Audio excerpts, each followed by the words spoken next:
Hello, this is Bill Webb, aka Billy Indiana. Today I'm going to go back and talk about the games I played in October and November of 2024. Just haven't had a chance to get around to making a video, so even though we're closing out December, thought I would put this one together just to show you those 2 months. I decided to separate it from December because I had almost as many games in just the month of December as I did in those 2 months combined, and most of them in October and November were digital gameplays on Steam or BGA. In fact, out of the 22 games I played, only 5 did I get to the table physically. So if you want to hear about the games that made it to the table and mostly made it to my computer screen, stay tuned.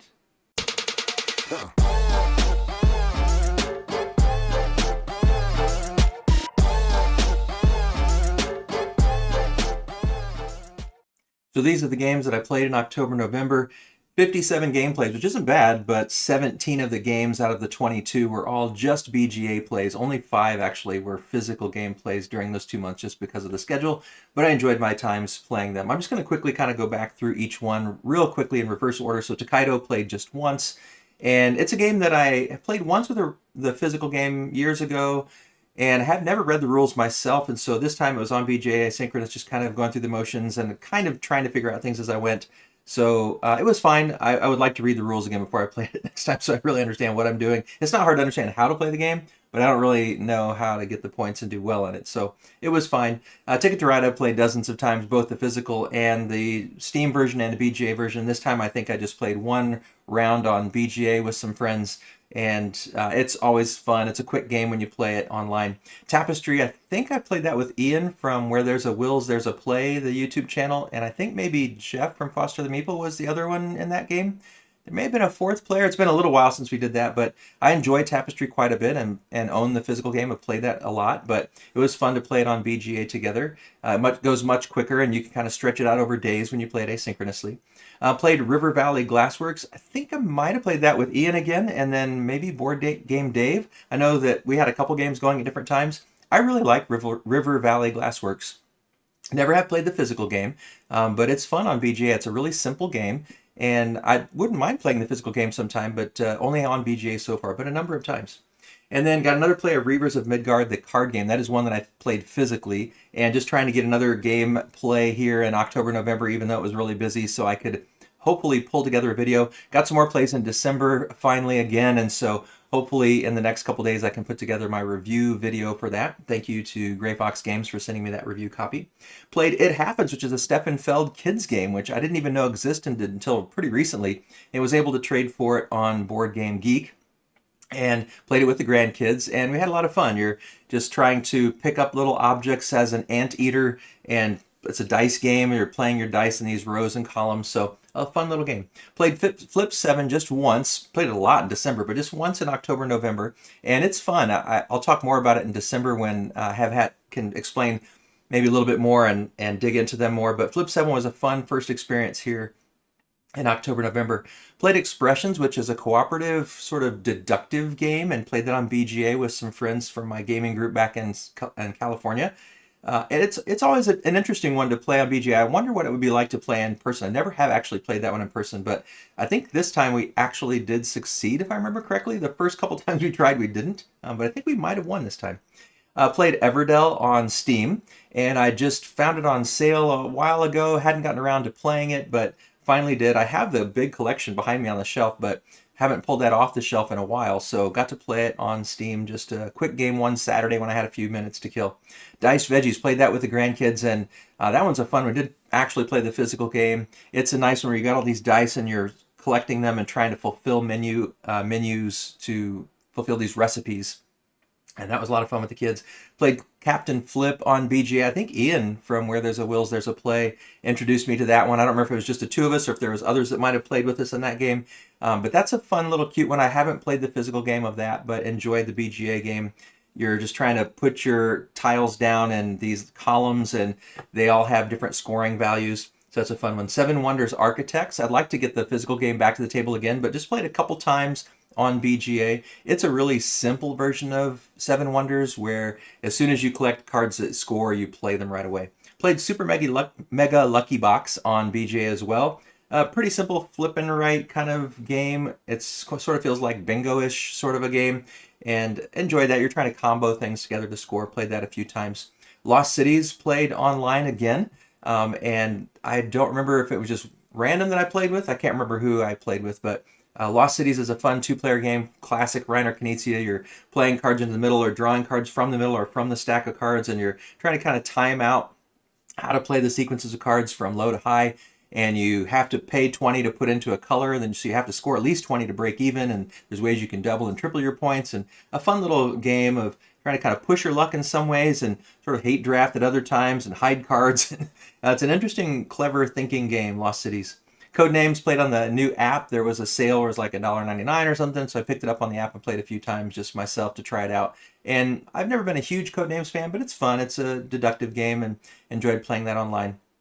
Castles of Burgundy. I love that game. I have the big one behind me and have played that a few times, but these three plays were all on Steam, I think. Yeah, Steam, and I played it solo just against the bots, and I just always love playing it. And so sometimes if I just have 20, 30 minutes and don't have time to pull it off the shelf, I can just get a quick game in on Steam.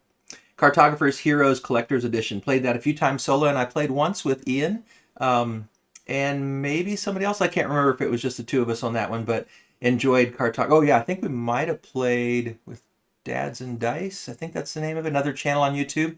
Never met that person. I think it might be Paul, the name. But yeah, Cartographers was a fun game. Next Station Tokyo, Next Station Paris. Just played some quick games on BJ solo. Every once in a while, it's just a not quick 5-10 minute game you can play, and so I enjoyed some plays of that. It's a flip and right where you're trying to connect these routes on subway routes, and you score depending on how you connect them. Harmonies is a game just played on BJ. I played both the physical game and the digital version, and it's a kind of like a Cascadia. You're trying to fulfill these cards by building certain designs on the player board. I can show a couple pictures for these last ones here. I haven't really been doing that, but I can show you here a couple of pictures just so you can get a feeling for it. So out on the middle of the board here, you're trying to make these patterns. So longest river, and you're trying to build buildings and fields. I think the fields are how many you have by the time, and you're also trying to match these patterns. So up here you see this green and yellow. So this one would fit and this one would fit, and you're trying to, every time you score one, you put a little marker on these cards. You're trying to fulfill as many of these cards as you can. So it's a cute little combo type of a game. Enjoyed Harmonies.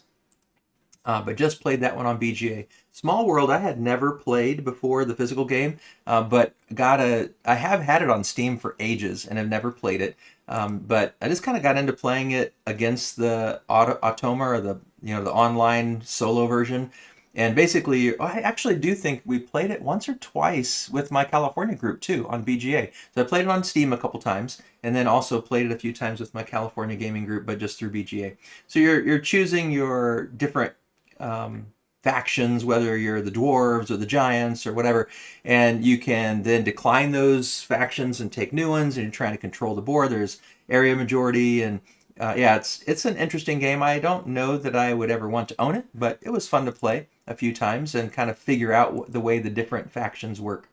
And then Bonsai, my most played game. I played this in about half and half in this month on BGA and in person.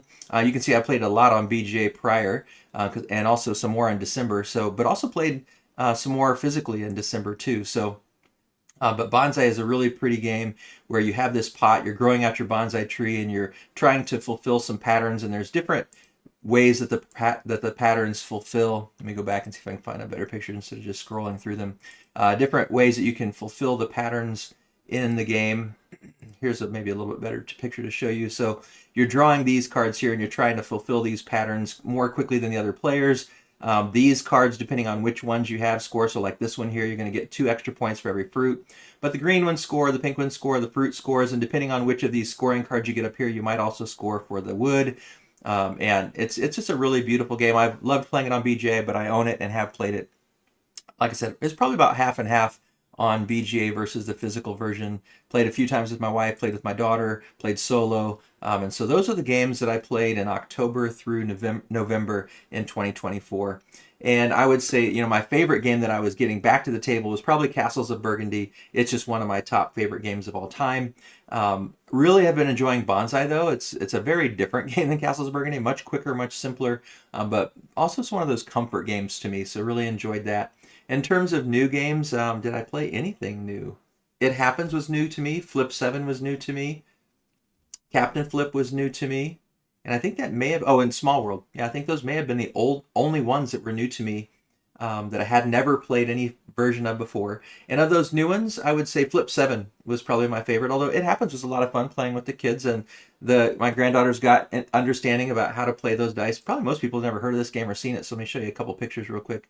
And so you have these ant hills, and you're putting the dice, and you can only have your dice in one column on here. And if you fill the column up, you're adding the pips, and whoever has the most pips is going to win that card. And if you win that card, then you get more points than otherwise. Let's see. Oh, you probably see a little bit better here. If you win the card, you're going to get the 8 points, and if you're second, you're going to get the 2 points here. And if you have it exactly a 1, you're going to get a worm card. So this blue player will get a worm card. The worm cards get you re-rolls and other opportunities. And so, yeah, just a clever little game. It's an easy one for the kids to pick up. They like rolling the dice. They like the art of it, and recognizing it's a Stefan Feld game was kind of wild. So yeah, those are my favorites. Castles of Burgundy and Bonsai, probably my two getting back to the table favorites. And Flip 7 and It Happens were my two new to me game favorites. So hopefully enjoyed hearing a little bit about those 57 gameplays of 22 games. If you have any questions about any of them, you can leave those questions in the comments below, and I'd be glad to get back to you on that. If there are any of these games that you played that you really enjoy or want to share some thoughts about, let me know about that in the comments as well. As always, thanks for watching. This is Billy Indiana, signing off.